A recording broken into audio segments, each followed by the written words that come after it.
here we've got our cotter pin. We're going to take this, bend it up, and this one back some. Give her a couple little taps. Now you can get enough to get a bite. Drag it through.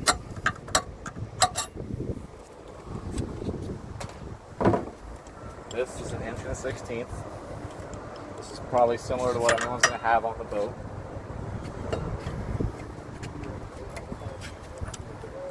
Now you can take the prop, spin it.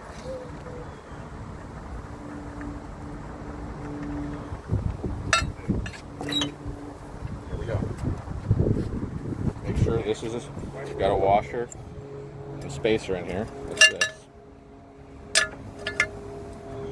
Make sure not to drop the washer. It happens.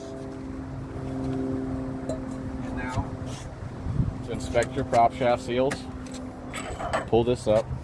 You're going to want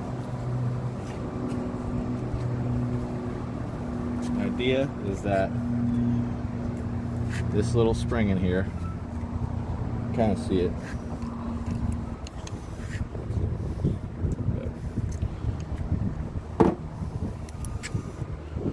There's that little spring in there.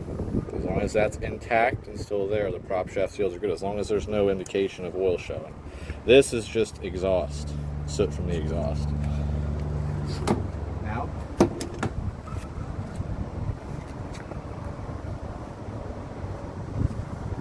I want to wipe off any excess of the old grease. Try to clean up a little bit as much as you can. Try to clean up your spacer. And what happens when you run over the fishing line, as the prop is spinning, this little groove is going to wrap the fishing line around it. So you'll get a ball of fishing line in here, and all that does is it's keeping it from getting down into those seals. And the fishing line is the killer of those seals, because if it balls up too much, it has nowhere to go except down, because you have your prop and the nut sitting, keeping everything from coming this way. So the fishing line is going to end up in your gear case, blow the seals out, and then you have unlimited amount of water coming in. So as long as you've got your springs there, you're looking pretty good. Now, you want to apply a generous amount of grease to the splines.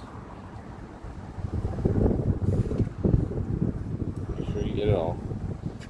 Take your washer, make sure this side is down with the lip. Down like that. Now you take your prop. These washers, they are directional.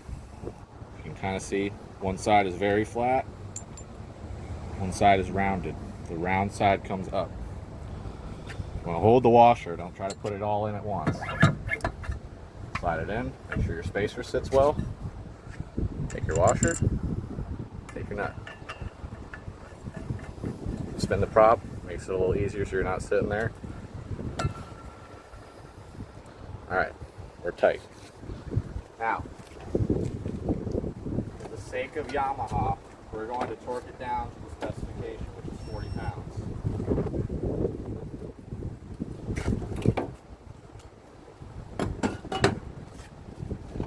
Not expecting anyone to have a torque wrench on their boat, but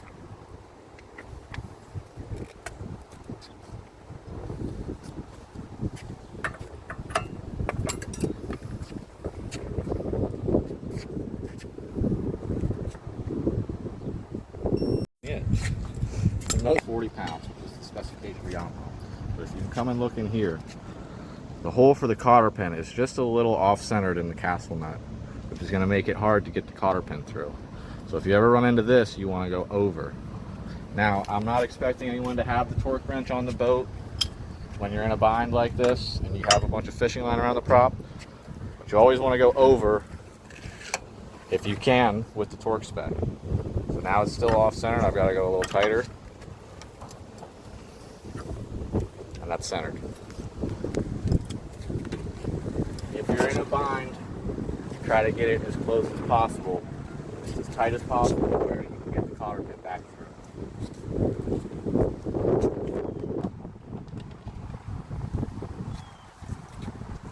So a new cotter pin, and it slides perfectly through like that.